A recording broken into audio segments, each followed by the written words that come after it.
Outras formas ainda de gerar suspense é através de escassez de tempo, por exemplo, conflitos emocionais. Enfim, algo de terrível vai acontecer em determinado momento contra o personagem ou contra alguém que o personagem gosta. E esse deve impedir que isso aconteça antes que seja tarde demais.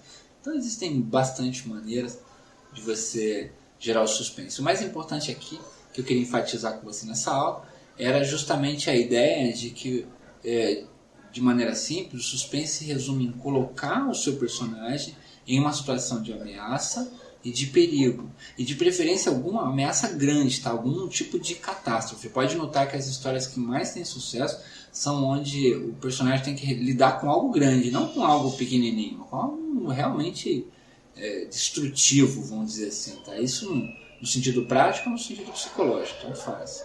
E um alerta importante também é você procurar, na medida do possível, fazer com que a situação de suspense que você está criando tem que ser plausível. Não adianta criar uma situação de suspense só para suspense, isso aí não funciona. A gente já viu muita história aí que ficou fadada ao fracasso, justamente porque a cena foi colocada ali à toa. Eu lembro de uma história aí onde tinha um serial killer que foi preso, tal, e eles criaram uma situação onde... Olha como ficou mal colocada essa cena. O serial killer foi preso na floresta, então aparece aquela perseguição terrível até cercar o bandido e tal. E o bandido está sendo levado para a prisão, que é uma prisão psiquiátrica, uma coisa assim. E lá na prisão tem um grupo de estudantes que está se formando, está fazendo um trabalho ali de pesquisa, e estão visitando ali a prisão, o hospital. Ocorre que eles estão ali no corredor, e aí vem um segurança e avisa... Tem um segurança acompanhando os alunos junto com o professor, e aí vem um outro segurança e avisa esse primeiro o seguinte, fala uma coisa baixinha no ouvido dele, né? Passa uma informação para ele. Aí esse segurança que estava controlando o grupo passa a informação para o professor, né? O professor vai lá, ele fala lá baixinho, deve estar avisando ali, evidentemente, que está chegando ali um prisioneiro perigoso, que é para todo mundo se afastar ou dar espaço, alguma coisa nesse sentido. Seja lá como for, quando chega aí quando o professor recebe a informação, ele fala bem alto para os alunos. Bom, agora nós estamos com o código amarelo aqui, todo mundo encosta na parede, ninguém deve olhar para o preso, não sei o quê. Cara, ficou uma situação tão... É um tipo de suspense besta, né? Porque, olha só, o que era o suspense no caso? A informação que a gente não estava ouvindo, né? Então o segurança falou para o outro falou para o professor, e de repente o professor falou alto para todo mundo. Então, se era uma coisa para falar discretamente, né, que mantivesse a descrição, né, e não precisava dar esse alerta todo. Então realmente ficou uma cena fora de foco ali, deslocada do tempo daquela história. É muito importante que você faça isso, coloque o teu personagem em situações, mas deixe que elas sejam plausíveis com a história. E para finalizar, eu acho importante colocar para você a diferença entre suspense e terror. Tá? É importante você entender que existe uma diferença, e uma diferença grande entre suspense e terror. Tá? Nem sempre quando se fala em suspense nos dias de hoje, eu estava fazendo uma pesquisa na internet, quando se fala de suspense, em qualquer material que cai, está falando de terror. Não. Quem diz que terror necessariamente representa o suspense? Não. Terror é uma forma, né? O suspense é utilizado no terror, assim como o terror também é para o suspense, mas não tem necessariamente a ver apenas. Essa relação não é única. Quero colocar um exemplo para você. Vamos imaginar que existe um padre, tá? Então o padre está lá, tem um batistério, né? Fez os votos de não casar, padre católico, e assim ele foi durante 20 anos. De repente ele acaba, por uma questão qualquer que seja lá, ele acaba se apaixonando. Olha que coisa, ele se apaixona por uma mulher. Então de repente o enredo está todo ali centralizado no conflito emocional que aquele padre está vivendo em função da paixão que despertou no coração dele, na mente dele. E onde é que está o suspense aí? Tá, e agora, o que o padre faz? Será que o padre deixa o batistério, abre mão de ser padre, que era o sonho da vida dele, e se casa? Ou ele abre mão da mulher por quem ele se apaixonou e continua padre? Percebeu? Então, não tem nada de terror aqui. É suspense puro e simples, suspense baseado no conflito emocional. Tá? Então, vamos entender agora qual que é essa diferença entre o suspense e o terror. E é possível usar, como eu disse, suspense e terror na mesma narrativa. E aliás, como eu disse também, é o que é mais comum, embora sejam coisas distintas. A história de terror, ela naturalmente ela acompanha o suspense, porque não dá para ninguém ficar vendo uma história de um cara cortando, mutilando uma pessoa ali, fazendo um terror com ela, e a gente não ficar ansioso, apreensivo, isso é óbvio, né? Então, naturalmente o terror carrega em si o suspense. E seja como for, o suspense, embora classificado como gênero, como eu disse, principalmente quando o suspense vai do começo ao fim, aí ele está no gênero de suspense. Tá? O terror também está classificado como um gênero, tá? Na mesma categoria do suspense.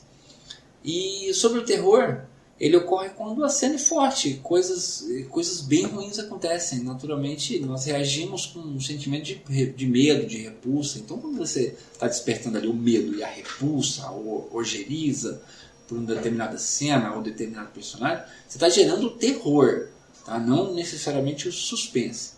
Porque o suspense, propriamente dito, são situações ou desafios que nos deixam com ansiedade para saber o que vem depois. Tá? Então perceba a diferença, né? Se por um lado nós temos terror, alguém aqui mutilando alguém, então você tem ali ojeriza, medo, nojo, terror, enfim. Isso está na classificação de horror, de terror. E o suspense, quando é uma situação pura e simples, onde você não sabe o que vai acontecer. Então, será que o cara, como eu dei o exemplo, vai chegar em casa, vai acender a luz, a casa vai explodir, não vai explodir? Será que alguém vai avisar ele a tempo? Então, perceba aí a diferença, tá?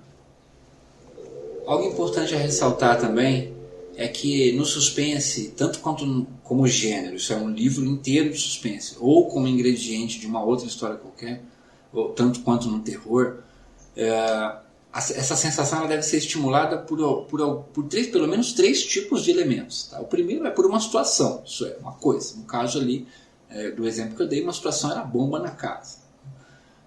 Dois, a segunda situação, por pessoas, os mais diferentes tipos de assassinos e loucos, homicidas, e para exemplificar aqui a gente tem os filmes aí da Psicose, né, de Alfredo Hitchcock, ou daquele louco homicida lá chamado Jason, né, do Sexta-feira 13. Então, pessoas, né, pessoas têm que representar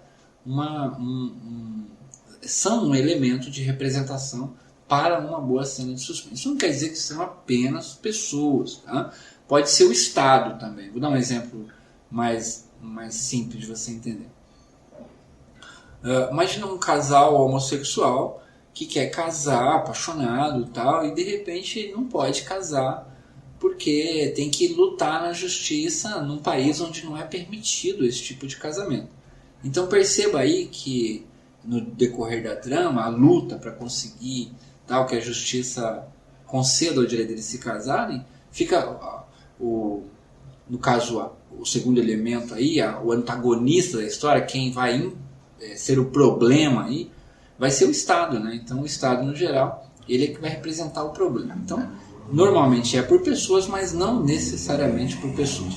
E o terceiro e último elemento ainda para estimular uma cena de suspense, é ter um fato ou uma coisa misteriosa, evidentemente, algo que é desconhecido. Então, simples assim, tá? 3 elementos. Uma situação, pessoa ou uma entidade, e terceiro, um fato ou uma coisa que não se sabe, seja pelo leitor ou pelo personagem. Por fim, a respeito de suspense, a nossa missão é estimular na cabeça do leitor a busca, tá? Ou pela solução de algo desconhecido, ou pela revelação de algo desconhecido, quando o personagem sabe e o leitor não sabe, ou pela antecipação, isso é, pelo personagem saber aquilo que vai acontecer e o personagem não saber. Então, dessas 3 formas você estimula a criatividade na cabeça do leitor e isso faz com que ele se envolva muito, se engaje muito na história. E a aplicação para isso é básica e simples. Tá? Se você a tua história está começando agora, você está escrevendo já, apresentando o teu personagem, nós vamos falar disso daqui a pouquinho já, na continuação do seu livro, mas faça brotar contra ele algo, uma ameaça. Tá? Não deixe o teu personagem em paz. Se eu tivesse que resumir para fazer suspense, se eu tivesse que resumir sem fazer suspense, seria isso. Não deixa o teu personagem em paz. O que você pode fazer para complicar a vida dele? Você pode colocar um trauma na infância. Você pode colocar uma situação que acontece com uma pessoa que ele gosta. Enfim, faz brotar contra ele algum tipo de ameaça. Contra a pessoa dele ou contra alguém que ele gosta. É puro e simples. Tá? E a história se desenrola a partir daí. Bom, é isso então. Esse é o básico a respeito de suspense, para que você tenha uma ideia, entenda ele como gênero, como aplicar. E nós vamos agora para o seu livro. Tá? Então vamos lá continuar a escrita do seu livro.